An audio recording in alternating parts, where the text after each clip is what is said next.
अयोध्या राम मंदिर में जहां प्राण प्रतिष्ठा की भव्य तैयारी चल रही है, तो वहीं राम मंदिर के सचिव चंपत राय ने बड़ी जानकारी दी है। रामलला की मूर्ति का चयन हो गया है। 5 साल के बच्चे के तौर पर यह मूर्ति श्यामल रंग के पत्थर की है और 16 जनवरी को प्राण प्रतिष्ठा की पूजा विधि विधान से शुरू होगी और 18 जनवरी को गर्भगृह में इसे स्थापित किया जाएगा। सूत्रों के मुताबिक मूर्तिकार अरुण योगीराज की ही मूर्ति फाइनल हुई है।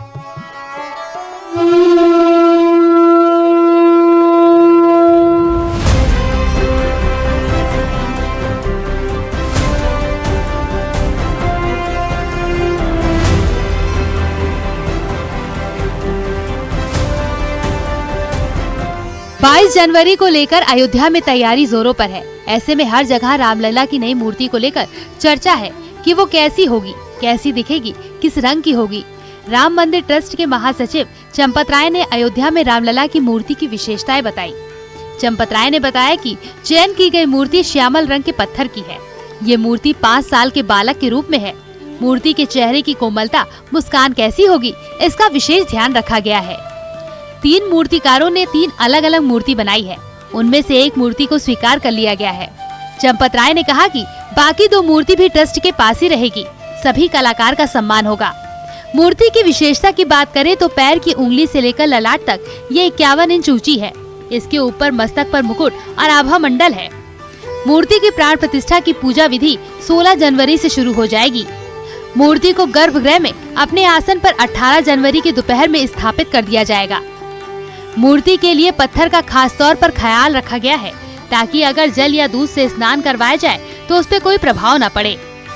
मूर्ति की ऊंचाई इस तरह रखी गई है, जब रामनवमी के दिन दोपहर 12 बजे सूर्य की किरणें मंदिर में पहुँचे तो वो रामलला के ललाट पर पड़े। दुग्ध से स्नान हो तो पत्थर का कोई प्रभाव दूध और पानी पर नहीं पड़ना चाहिए। अगर उस जल का आचमन कर ले तो उसका शरीर पर कोई दुष्परिणाम ना हो जाए, इसका विचार किया गया है। ऊंचाई का निर्णय करते समय यह विचार हुआ कि प्रत्येक वर्ष रामनवमी के दिन दोपहर को 12 बजे जब सूर्य भगवान चमक रहे हों तो उनकी किरण, भगवान का जन्म दोपहर को 12 बजे होता है रामनवमी के दिन, चैत्र शुक्ल नवमी, भगवान के ललाट पर सूर्य भगवान की किरण आकर पड़े। इस वैज्ञानिक कार्य को भारतवर्ष के अंतरिक्ष विज्ञानियों ने संपन्न किया है। ऐसा हो, इस आधार पर ऊंचाई का निर्धारण किया गया। 22 जनवरी के लिए हर राज्य से कुछ न कुछ सामग्री अयोध्या पहुंच रही है। इसी कड़ी में भगवान श्री राम की 51 इंच की मूर्ति जयपुर से अयोध्या आ गई है। 51 इंच की इस मूर्ति में भगवान का बाल स्वरूप झलक रहा है। इस मूर्ति को जयपुर के एक मूर्तिकार ने तैयार किया है। भगवान रामलला की 51 इंच ऊंची मूर्ति में भगवान राम और विष्णु का मिश्रण है। इस प्रतिमा में बाल सुलभता का स्पर्श है। 22 जनवरी को रामलला की प्राण प्रतिष्ठा होगी। इसके लिए अयोध्या को दुल्हन की तरह सजाया जा रहा है। अयोध्या में भगवान राम के मंदिर में अखंड दीपक जलाया जाएगा। अखंड दीपक बनकर तैयार हो गया है और राम नगरी पहुंच भी गया है। भगवान रामलला के सामने चांदी के अखंड दीप में दीपक जलाया जाएगा। शुद्ध गाय के घी में दीपक की अखंड लौ जलती रहेगी। भगवान रामलला को प्राण प्रतिष्ठा के लिए पूरे देश से तमाम सामग्रियां समर्पित की जा रही हैं।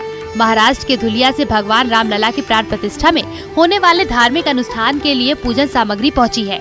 पूजन सामग्री में भगवान रामलला के मंदिर में लगाए जाने वाले विजय ध्वज के साथ औषधि, लकड़ियां, हवन सामग्री और पूजा सामग्री शामिल है। महाराष्ट्र बीएचपी के कार्यकर्ताओं की तरफ से पूजन सामग्री भेजी गई है। प्राण प्रतिष्ठा में होने वाले धार्मिक अनुष्ठान में इसका इस्तेमाल किया जाएगा। प्राण प्रतिष्ठा में शिव की नगरी काशी मुख्य भूमिका निभा रही है। काशी के पुजारी सामग्रियों के साथ अब पीतल से बना अभिषेक कलश अयोध्या भेज रहे हैं। इसी अभिषेक कलश से प्राण प्रतिष्ठा के दौरान स्नान करवाया जाएगा। पूजन कराने वाले ब्राह्मणों के लिए कमंडल भी तैयार किए गए हैं। कलश में 108 छिद्र किए गए हैं, जिसमें जौ डालकर रामलला को स्नान कराया जाएगा। इस कलश के साथ पीतल से बने 125 कमंडल भी तैयार किए गए हैं। श्री राम मंदिर ट्रस्ट की तरफ से इसका ऑर्डर दिया गया है। और ये पात्र जो देख रहे हैं ये अयोध्या जाएगा प्रभु रामलला जी के सेवा में। वहाँ पे ब्राह्मणों को ये दिया जाएगा, इसी से पाठ होगा। और ये घड़ा ये बना हुआ है अभिषेक के लिए, ये अभिषेक ठाकुर जी का अभिषेक होगा, प्रभु रामलला जी का। और ये घड़ा अयोध्या जाएगा। हमारे गुरु जी की आज्ञा से ये सब बन रहा है, उन्होंने ही ये ऑर्डर हमें दिया है। मैं ये कम 10 दिन से इस सेवा में लगा हूँ बर्तन बनाने के लिए। इससे मेरी पुश्तैनी है ये काम, लेकिन इससे भगवान का जो ऑर्डर आया है मंदिर के लिए, बहुत लगन से और मेहनत से हम लोग अच्छी तरह से बना रहे हैं, ताकि कोई भी इसमें कोई दिक्कत न हो। मेरठ के चित्रकार ने ऐसा अनोखा प्रदर्शन किया है कि लोग देखते रह गए। इस चित्रकार ने ओम के आकार में राम की पूरी जीवन यात्रा को दर्शाया है। राम के तपोवन जाने से लेकर रावण वध तक हर प्रसंग चित्रों के माध्यम से ओम में दर्शाया गया है। एक अद्भुत मुझे अनुभव लगता है। और दूसरी बात ये, मन की बात कहने वाले हमारे प्रधानमंत्री जी, योगी जी और राष्ट्रपति जी ये प्रेरित करते हैं सबको इस तरह की धार्मिकता के लिए। हमारे जो भारत है कि गौरवमयी बने, युवा पीढ़ी गौरवमयी बने, हमारे सब पर जो है इनकी दया दृष्टि है। ओम के माध्यम से खींचा रामायण के अलौकिक चित्र में स्वर्ण हिरण का आना, सीता हरण, जटायु मरण, सुग्रीव वार्तालाप, लंका दहन, रावण कुंभकर्ण, मेघनाथ का वध सभी दर्शाया गया है। न्यूज़ 18 के लिए ब्यूरो रिपोर्ट।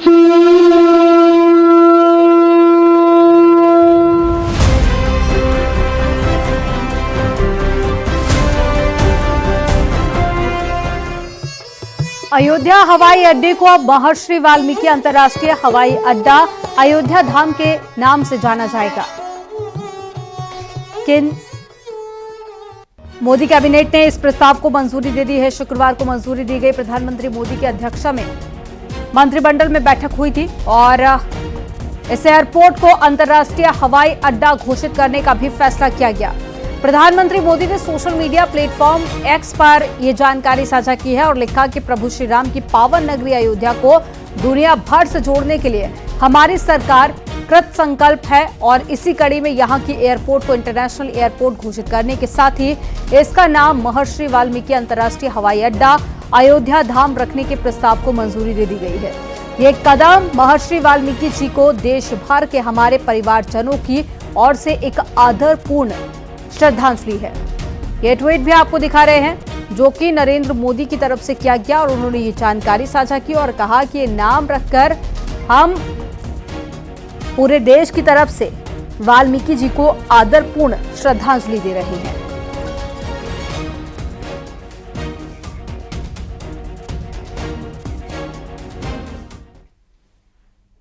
अयोध्या राम मंदिर की सुरक्षा बदल दी जाएगी। सुरक्षा अब तक सीआरपीएफ कर रही थी, लेकिन अब प्राण प्रतिष्ठा के बाद इसे यूपी एसएसएफ के हवाले कर दिया जाएगा।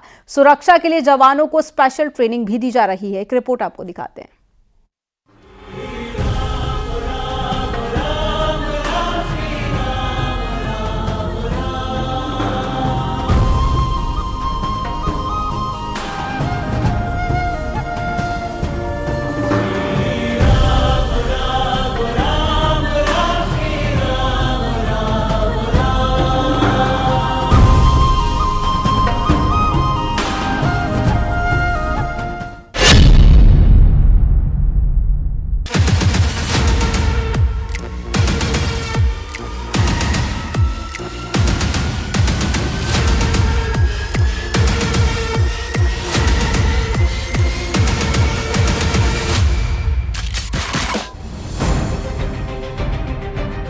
अयोध्या में सुरक्षा व्यवस्था को लेकर अभूतपूर्व इंतजाम हो रहे हैं। अयोध्या राम मंदिर और एयरपोर्ट पर यूपी एसएसएफ के जवानों को तैनात किया गया है। उन्हें स्पेशल ट्रेनिंग दी गई है। यूपी एसएसएफ के एडीजी ने जानकारी दी है कि अयोध्या में एयरपोर्ट और मेट्रो स्टेशन के साथ तमाम अहम जगहों पर सुरक्षा की जिम्मेदारी मिली है। ऐसे में जवानों को ट्रेनिंग के साथ नए उपकरणों की जानकारी दी जा रही है और सुरक्षा के हाईटेक मॉड्यूल पर काम हो रहा है। जिम्मेदारी के अनुसार हम लोगों ने काफी दिन पहले ड्यूटी का डिप्लॉयमेंट कर दिए हैं और नए नए इंस्ट्रूमेंट्स आ रहे हैं। उस इंस्ट्रूमेंट्स को चलाने के लिए भी, जैसे कि वहां पर पिलग्रिम फैसिलिटेशन सेंटर भी है, पीएफसी कहते हैं उसको, पिलग्रिम फैसिलिटेशन सेंटर, वहां पर भी वहां पर लगेज रखे जाते हैं। वहां पर रखने से पहले XBIS से x-ray baggage inspection system, x-ray machine से उसको पूरा छानबीन करके उसके बाद ले जाते हैं। XBIS चलाने के लिए हम लोगों ने पहले से नोएडा मेट्रो रेल कॉर्पोरेशन से लोगों को ट्रेनिंग करा के वहां ड्यूटी लगा दिए हैं। 22 जनवरी को राम मंदिर में प्राण प्रतिष्ठा कार्यक्रम है। समारोह से पहले बड़ा फैसला करते हुए मंदिर की सुरक्षा में बदलाव किया गया है। अब राम मंदिर की सुरक्षा की कमान अयोध्या पुलिस के हाथ में दी गई है। इससे पहले मंदिर की सुरक्षा का जिम्मा CRPF के पास था। वहीं माना जा रहा है कि प्राण प्रतिष्ठा के बाद पूरे मंदिर परिसर समेत इलाके की सुरक्षा अयोध्या पुलिस के हाथों में होगी। यूपी पुलिस मंदिर परिसर में स्पेशल टास्क फोर्स तैनात करेगी। सुप्रीम कोर्ट के आदेश के बाद से ही CRPF राम मंदिर की सुरक्षा में लगी है।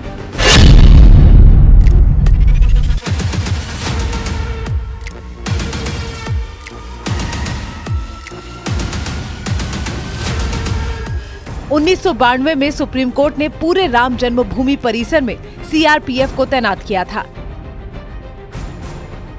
इसके बाद से परिसर की सुरक्षा में CRPF तैनात है। वहीं 22 जनवरी को राम मंदिर की प्राण प्रतिष्ठा के बाद मंदिर की सुरक्षा का जिम्मा UPSSF यानी कि यूपी विशेष सुरक्षा बलों के हाथों में सौंप दिया जाएगा। UPSSF के ADG का दावा है कि सभी जवानों को अत्याधुनिक हथियारों की जानकारी है और पूरी ट्रेनिंग उनके पास है। QRT भी लगाया जाएगा हमारे द्वारा। QRT के लिए NSG मानेसर हरियाणा से हम लोगों ने 50-50 दो बार 50-50 जवानों को भेज के वहां भी ट्रेनिंग करा ली, कमांडो कोर्स भी करा के बिल्कुल तैयारी हालत में रखे हैं। इसके अलावा मंदिर सुरक्षा के लिए अलग से एक कैप्सूल कोर्स भी करा लिया है। संवाद कौशल के लिए भी अलग से ट्रेनिंग करा दिया है और ऑन द जॉब ट्रेनिंग भी चल रही है। डिप्लॉयमेंट परफेक्ट है हमारा।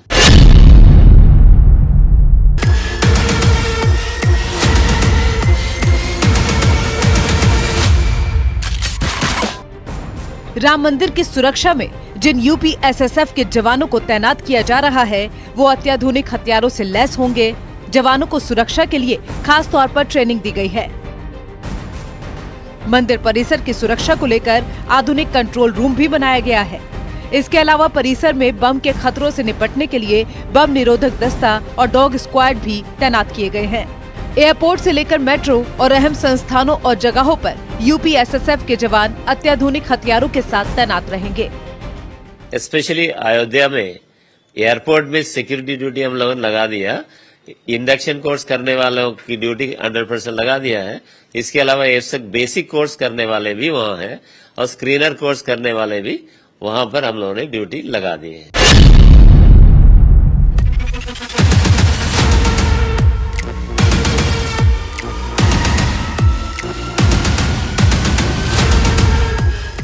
राम मंदिर परिसर की सुरक्षा के लिए CRPF की 6 बटालियन फिलहाल तैनात हैं। इनमें एक महिला बटालियन भी है। बटालियन में तैनात जवान रेड जोन इलाके की सुरक्षा करते हैं। इसके अलावा PAC की 12 कंपनियां भी सुरक्षा के लिए तैनात हैं। वहीं बाहरी सुरक्षा के लिए यूपी पुलिस के जवान तैनात रहते हैं।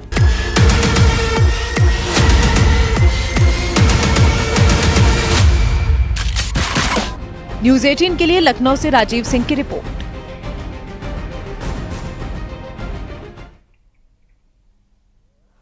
प्रधानमंत्री मोदी ने कहा था देश में सिर्फ 4 जातियां हैं, महिला, युवा, किसान और साथ ही गरीब, जिसे साधने के लिए आज बीजेपी लगातार कोशिश कर रही है।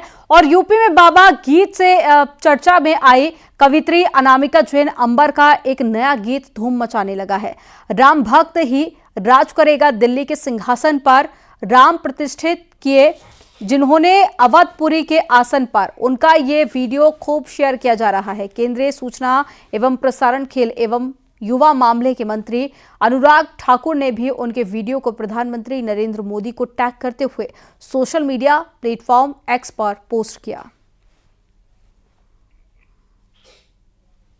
खास बातचीत के लिए मौजूद है कवियत्री अनामिका जैन अंबर जी। मैडम स्वागत है आपका न्यूज़ 18 पर। क्या कहेंगी इस गीत को लेकर और इस गीत को लिखने की प्रेरणा आपको कहाँ से मिली? जी देखिए, मैं सुपर एक्साइटेड हूँ, मतलब मैं अति उत्साह में हूँ इस गीत को लेकर के, क्योंकि अब तक जो हुआ है वो ये हुआ है कि 2022 में मैंने कहा था कि 2022 में कहा था मैंने कि मामा यूपी में बाबा, तो 2022 में जब यूपी में बाबा कहा तो आप ये देखिए कि यूपी में बाबा हुआ, मतलब कई विवादों में घिर कर भी पुनः समर्थन पा गए, सब काबा काबा करते रह गए, बाबा फिर से आ गए। अब 2024 में मैंने जो गाया है वो ये है कि तय कर लो अब सत्य सनातन की छाया हो शासन पर, तय कर लो अब सत्य सनातन की छाया हो शासन पर, राम भक्त ही राज करेगा दिल्ली के सिंहासन पर, राम भक्त ही राज करेगा दिल्ली के सिंहासन पर, राम प्रतिष्ठित किए जिन्होंने अवधपुरी के आसन पर, राम भक्त ही राज करेगा दिल्ली के सिंहासन पर, राम भक्त ही राज करेगा दिल्ली के सिंहासन पर। इस गीत में आपने अयोध्या का भी जिक्र किया, भगवान श्री राम का भी जिक्र किया, G20 का भी जिक्र किया, आपने इसमें चंद्रयान का भी जिक्र किया, गगनयान का भी जिक्र किया, तो ये पूरी की पूरी कहानी कहती हुई नजर आती है। ये गीत अपने आप में इसलिए भी ज्यादा लोकप्रिय हो रहा है क्योंकि इसमें ऐसा लग रहा है कि जो है आपने A to Z सारी बातें एक गीत में कह दी। बिल्कुल, देखिए है क्या कि भगवान श्री राम अपने धाम में आ चुके हैं, ठीक है, प्राण प्रतिष्ठा हो गई है, पूरा देश, बल्कि मैं ये कहूं कि पूरा संसार दिवाली मना रहा है, दीपोत्सव मना रहा है, असली दिवाली मना रहा है। लेकिन ये यहाँ तक की यात्रा पूरी हुई कैसे है? जब भगवान श्री राम आए हैं तो हम उन लोगों को कैसे भूल सकते हैं जिनके प्रयासों से आज हम ये शुभ घड़ी देख पा रहे हैं। और यहाँ पर वक्त हो गया एक छोटे से ब्रेक का। आप देखते रहिए न्यूज़ 18।